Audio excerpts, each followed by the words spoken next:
let's begin.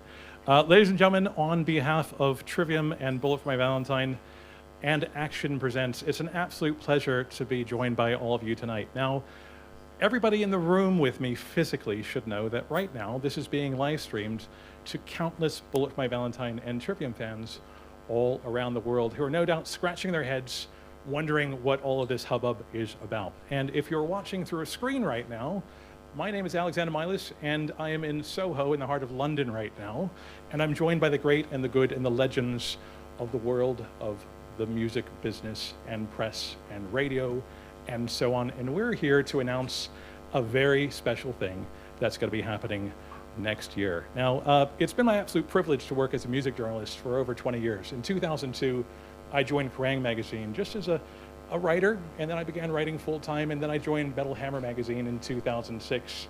And it was such a unique privilege because I was in the middle of history. Now, people rarely think that they're actually witnessing something important. And the preoccupation of all the music press, all the people in the industry has always been, who are the next headliners? Which bands are fit to carry the torch for the music, and what are the new classics? In 2005, we had two powerful responses to that. It came in the form of two records, one by Trivium and one by Bullet for My Valentine. We didn't know it at the time. I remember seeing Trivium for the very first time. It was at the Garage in Islington at about May or so, and they had just released Ascendancy. And I don't know if anyone remembers how many people were there, but maybe there were about 150 people. But the thing was, they were all going absolutely batshit. And everybody who loves music knows there's a special magic when something like that's happening, and you know it's going to kick off in a really big way. We kind of knew it then. With Bullet for My Valentine, I actually met them in the upstairs office of a place called the Crowbar. People who live in London might remember, or indeed not remember, the place very well. They had just been signed to a big label. They had just been signed to a really fantastic management company, and they just changed their name from Jeff Killed John, and they needed a bio written about them. I remember being so impressed and blown away by the drive and the hunger and the vision that they had for what they wanted to do. They were young, but they were hungry, and it was so very impressive. And again, there was just this frenetic energy about all of it, and I absolutely loved that feeling, and so many other fans around the world did as well, which is what made it so very special. Now, fast forward nearly 20 years. Here we are thinking about history and anniversaries and all that, and we're joined by Trivium and Bullet for My Valentine to talk about how they're going to celebrate those two anniversaries in very, very special ways. Now, it's my absolute privilege to announce the Poisoned Ascendancy Tour, UK Tour 2025. Without further ado, would you please give a very warm welcome to Trivium and Bullet for My Valentine.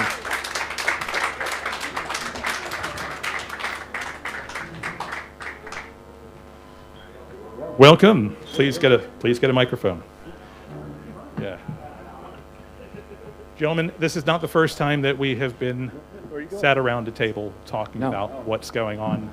What an absolute pleasure. And for ease, it's going to be Mr. Heafy and Mr. Tuck. You're not in trouble. Got it. Just to make it easy for everybody, okay? So, Mr. Tuck, tell me about how this incredible celebration began. Who called who? Whose idea was it? Well, it was something that we were thinking of behind the scenes to do it anyways, to celebrate such an iconic album, such a moment in time for us personally. And then we thought, how can we make this even more special? And then the obvious answer was our friends in Trivium, and we kind of quickly worked out that Ascendancy was the same year. We just contacted the guys through management and kind of just pitched it a little bit, and instantly they're on board. So, yeah, so here we are. So Matt, what was your first response when you heard about all this? Fuck yes. Exactly that. I remember saying that to Justin, and all the guys were like, this is perfect. This is something we've all talked about for years. Like, why hasn't Bullet and Trivium done a proper tour together yet? And when we heard they were down, we said, let's do it. And we've known for several months now. So we got a bunch of bits of content at their show. They invited me up to do Tears at Orlando, which I was so excited about. It's one of my favorite songs. And it's insane to see, once I post that video, the comments. And it was 100% positive. That is the rarest thing you'll ever see in social media, for something to have 100% positive comments. And it did. And each thing we've done that's kind of teased that, it has. So it's something that we've always wanted to do. And I believe that this happening 20 years later, it's going to be 20 times better than it could have been 20 years ago. Is it emotional for you guys to think that 20 years have passed in these albums? That, to my mind, I'm a bit older these days. It's okay. It happens to everybody. To my mind, they're still brand new albums, and you guys are still brand new bands. Is it emotional to think that they're now celebrating 20 years out in the wild? I don't think it's emotional. I haven't felt that way, but I think on the tour it might feel that way. It's an incredible achievement to be around 20 years after a debut album, and knowing as well what impact that had on our lives personally, but like the wider music community. It was a big deal, you know what I mean? And it was our debut album. To experience what happened to us back then on a debut album was just unheard of. It was like a fairy tale, and at the time we weren't really embracing that. We were just along for the ride. It was just chaos and it was carnage and it was show after show, tour after tour. We didn't get an opportunity to kind of revel in what was happening.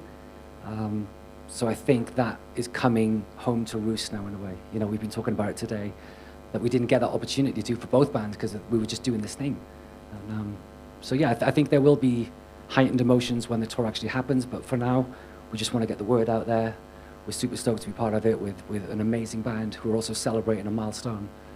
And it's going to be sick, man. We're looking forward to it. I think we're all looking forward to it massively. And I guess we should probably talk about the scale of the tour as well. These are not club shows, right? What can you tell me about that? No, they're obviously the first announcement is here today with the UK run.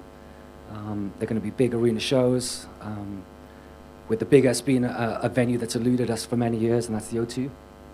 So we're going big, we're going hard, and yeah, for us personally, and I'm sure it is for the Trivium boys as well, it's a huge moment for us, and we're really looking forward to just putting on the best show that we can. This is the place that it started for us, for both of our bands. So we felt like we need to start where it all began for this run, and it's going to be amazing. This was the first territory that ever embraced us. The UK and Ireland were the first people that ever took us in as a band. Before that, we had no fans. People weren't really into us, and the world just really opened up after coming here that first time in 2005 and that first download show. And I remember being here in 2005, the main band name I kept hearing, that we kept hearing, was Bullet for My Valentine, and we got into them from there. And from that moment, we were fans, and then to see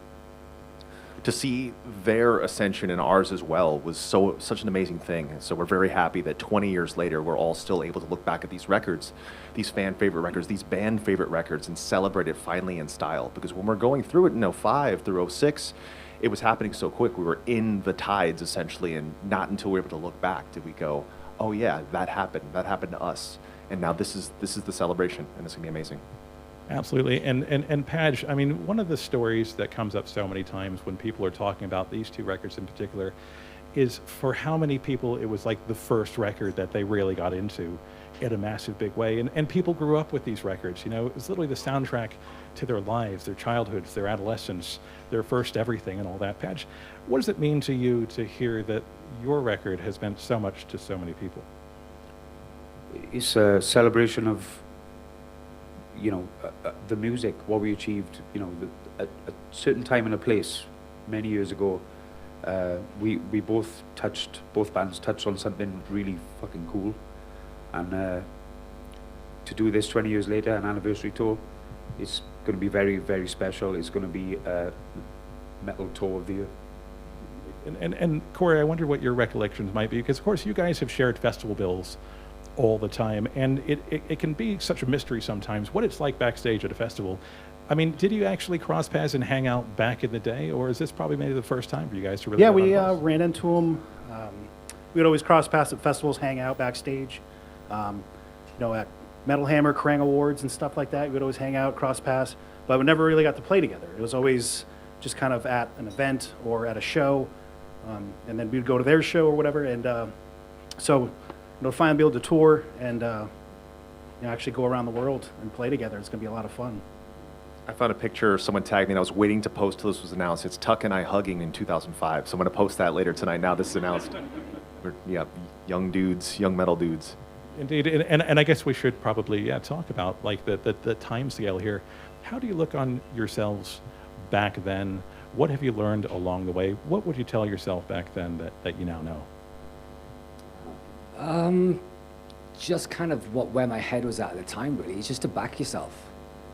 It was an exciting time. We'd had this dream of being a band that tours the world, making music as a profession, and we were finally given this opportunity to, so we just kind of got our heads down, did the best we could, lived it, enjoyed it, and yeah, I wouldn't do anything differently. And if I could speak to myself back then, I would just say, do exactly what you're doing. Back yourself. Don't doubt yourself. Don't listen to anyone's criticisms or anything. Just do what you do. Be happy and have fun.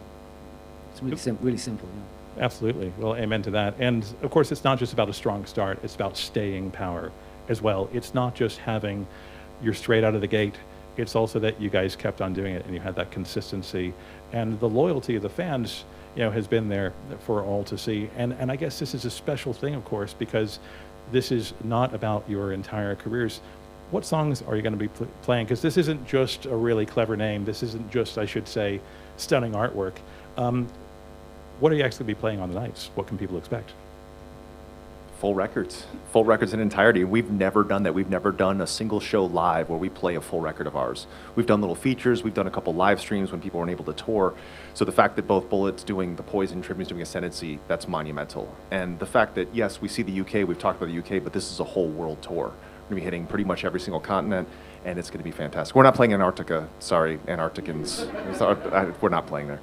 But it's going to be fantastic. And it's again, a testament to the power of these records, and to see the amazing movement of bands. I remember when we first toured here, the main name we were hearing was Bullet, and there were a couple other metal bands here. But now looking back, looking to the UK now, the metal scene, the hardcore scene, the metalcore scene is so strong here, and the amazing quality of bands that's coming out of here.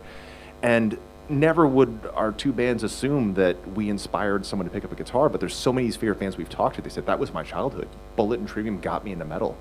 And to see photos of Jamie from Bullet, like when we were super young together, and to see Youngblood in a Trivium t-shirt at Download, like these kinds of things like blow my mind. Talking to Josh from Malevolence, saying like, oh yeah, that my high school years was listening to Bullet and Trivium. I love that so much. And again, this is a new celebration to see who this inspires next. And for the people that weren't able to be there, that weren't able to enjoy Bullet and Trivium back in '05, they get to do that now. And I think we'll see a lot of multiple generations. We'll see 2 or 3 generations. We played a show in Stoke recently, and I saw a man with his son, and his son had his son there. And that's just such a cool thing. And we'll see people bring their sons and daughters out, their husbands and wives, families, events. This is gonna be the place to be. This is the tour to be. And everyone needs to get their tickets quick because they're going to go fast. Indeed, I think it's going to be hugely popular. And of course, a bit of pressure there. Corey, tell me about the kind of preparation you're going to have to go through to get ready for this, because of course you're going to have to possibly revisit songs that you haven't necessarily played in just well, a luckily little while. for Ascendancy, we've played every song off the record plus B-sides. Over the years, we've never played it all in one go. So that's going to be the biggest, I guess, challenge is, since we've already played them, but it's like that many songs of that style, because we have songs in past records that have a lot more singing. So it's a little easier to make a longer, like a 90-minute set, but to do what Ascendancy's like, with all the screaming, and Alex is going to have his work cut out for him with his feet, and it's Feed him some ice cream. He's got yeah. So it's definitely going to be like I think for us it's definitely going to be a more vocal stamina thing, because they've just got so much screaming that we got enough time to get ready for it, but it's going to be a lot of fun because there's a lot of songs we haven't played in, a handful of years. So definitely, I think the muscle memory will come back pretty quick. But it's definitely going to be playing the whole thing is definitely the hardest part going into it. I've been the screaming definitely is one of the things. I've been just training the screaming nonstop since we started talking about this, because normally I balance at 50-50, but in the car, shower, around the kids, just constantly screaming. For real, because that's the best way to keep it. Not at the kids, with the kids. And Patch, how about yourself? How are you going to get ready for this tour? I'll revisit the album, relearn the songs. Do you know, it's fun when you sit down with the older songs and you play over them, and it's like, it all comes back. It's like, yeah, it's surprising how quickly stuff like that comes back. Like we'll do stuff randomly in sound checks just for fun, because we don't want to play the stuff we're playing every night. So I'll just call out a random song and put the boys' memories to the test on mine. And it's not that bad, like muscle memory after like in the verse deep 1 end. pretty much kicks in. So I think the challenge for me again is probably the vocal thing. Vocals, yeah. And remembering all the lyrics. We usually play a handful of songs off that record every set since the album came out, but there's a lot of stuff we haven't played for a very long time.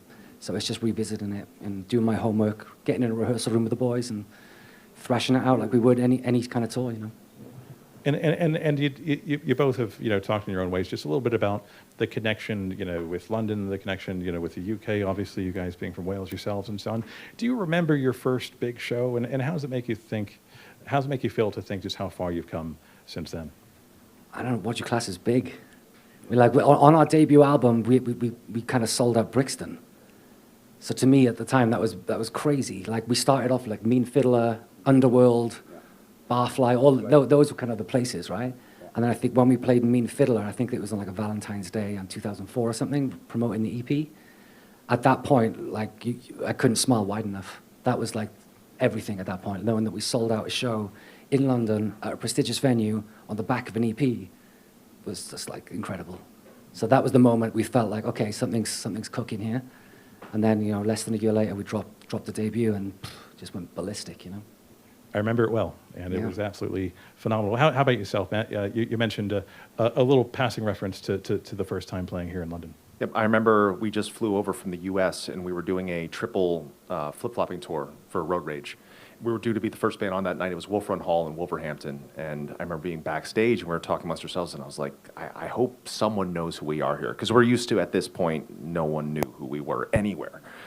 We'd sell maybe a T-shirt, maybe a CD at a show back then. And we hear this noise. We're like, what is that noise? We lean out, open up the curtain a little bit, and we hear the whole crowd is chanting Trivium. They're like, there's no way. We go out there. Everyone knew every single word. Afterwards, we said, we want to meet you all. Went to the merch table, and the whole venue of folks all cleared out to the merch table and just hanging out with us.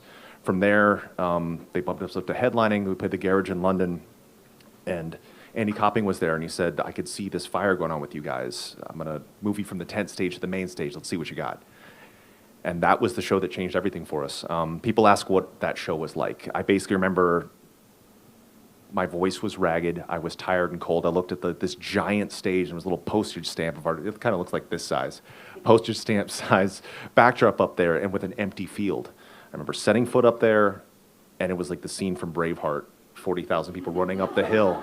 And then I adrenaline blacked out, walked off stage, and I said, what just happened? And it was from that moment that sort of snapped us all into a place where, okay, if that's going to happen, we need to take this extreme. We already took it serious, but taking it even more seriously. So what's going to be great for people seeing us on this run, you're going to see the energy of these two records that people grew up loving, but now 20 years of experience piled on top for these 8 musicians. So every show we played, every single show Bullet played, every single show Trivium played, we all got better at our craft. So now people can see that, and I'm very excited to see that. Indeed. Well, I actually don't know the answer to this question, but obviously, there are going to be supports, presumably other people going out and so on. Do you perhaps look at this as an opportunity to maybe give back in a way? Massively, massively, and that's what I feel that the two other bands have always done, reinforcing and rising tides raise all ships. That's the philosophy we have, and I can't wait to see how else we can make this even better. Indeed. And I guess in terms of the biggest shows you have ever played, how do these upcoming venues compare with other venues? I mean, because of course, the O2, having sort of walked around it and all that, that is not a small place to play. Is that daunting, or is this just another day at the office for you guys? I think we all had experience playing arenas through our career. We've played, I think, pretty much all those arenas with opening for Iron Maiden, and we played O2 with Maiden, and also some other big places in London with Maiden. So we've had our experiences with arenas and everything like that. So I think everyone's going to feel right at home, because like the bigger the show is, you just have more fun. The energy of the crowd's going to be amazing. So I think we're going to hit the ground running with these shows. Totally. And Matt? Yeah, no, like we had a experience of playing arenas and stadiums for a long time, even since the debut. You know what I mean? So we're no stranger kind of to that environment. It feels a little more daunting when it's your show. We've done our own arena tours and they've been great, but I don't know. This one just feels like just special. And the O2 is a venue that has eluded us since day one. We've never played there in any aspect. As a support band, as a headline or whatever. So it's going to be good to tick that one off the list, and we're going to be bringing it to town, man. So people need to get ready. It's going to be a hell of a night. It's going to be a hell of a night indeed. In just a few minutes' time, we're going to take a few questions from the audience, so please have those ready, and we'll come to you in just a moment. But do you have anything to say to the people who are watching, perhaps, at home? Obviously, there's been some pretty cool teasering going on for the last 24 hours or so on both of your socials. And do you think anyone might have guessed what's coming up? Because I've been watching, and, Yeah, I think people put 2 and 2 together real quick, But that's kind of the point, You don't want to, like, tease it and make people wonder too hard. It's like, just, it was kind of an obvious thing. But, from initial reaction, people are buzzing as much as we are. And it's a good thing, you know. It feels good to know that people are excited. You know, it's something that, you know, you can't guarantee. You know, we knew deep in our hearts that it would probably go that way, but to actually read the contents and the comments and see the content that people putting up and the interactions online and how it's spreading, it's doing exactly what we wanted it to do and thought it would do. But it's exciting, you know. It's uncharted territories for us There's to no do this with negative another either, band. which is rare. It is It's all really been rare. positive, so happy days. Yeah, it's going to be fun. Very happy indeed. And Matt? I mean, you know, when you see the really juvenile dude comments, I'm not going to paraphrase anything here, but when you see those, you know you're onto something good. So there have been a lot of those. And to the viewers, like you said, I'll look at camera if it's this camera. Yes, we are coming to Brazil.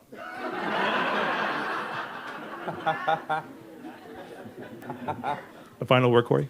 I think I think people are gonna be really excited because over the years, both bands have experienced like meet and greets, meeting fans, and the amount of people that say they got into metal from the Poison or Ascendancy, picked up an instrument because of us, and wanted to be in a band, and have been coming to shows, when the tour starts, 20 years since we first started coming over here. So it's we have a lot of diehard fans, but also we made a lot of really awesome friends from coming over here over the years, and so it's going to be a celebration of two great records and also a hell of a party. Hell yeah. So you got to make sure you get your tickets and come out. We have the Corey Padge bar, the traveling bar, right?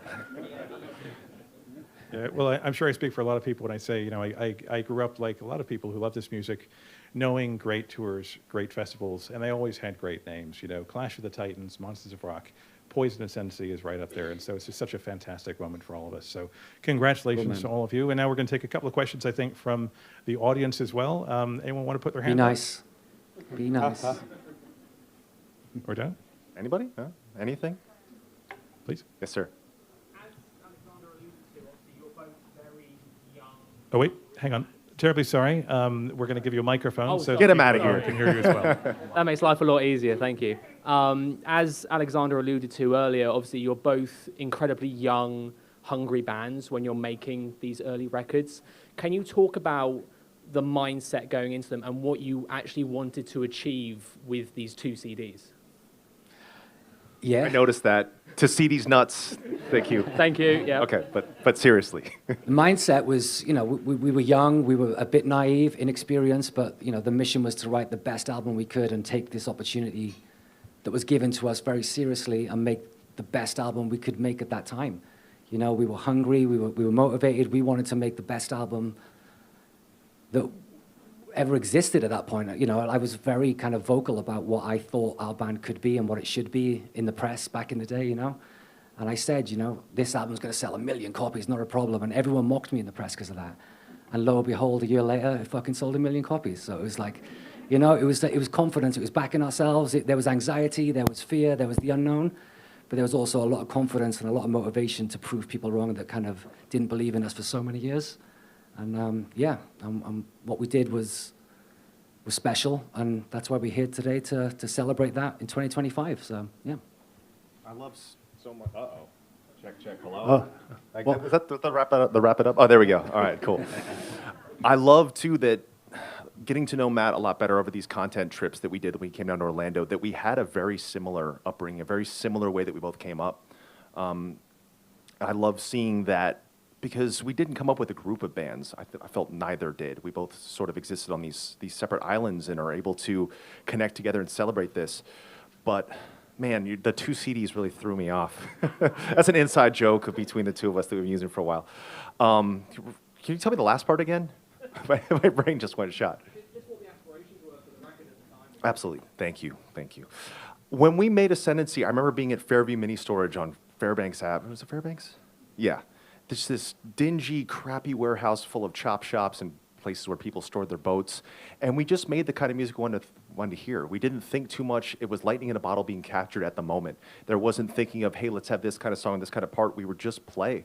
And any time that we would come up with something improvisationally, I would start singing gibberish that ended up becoming words, shifted into actual final words, which was amazing.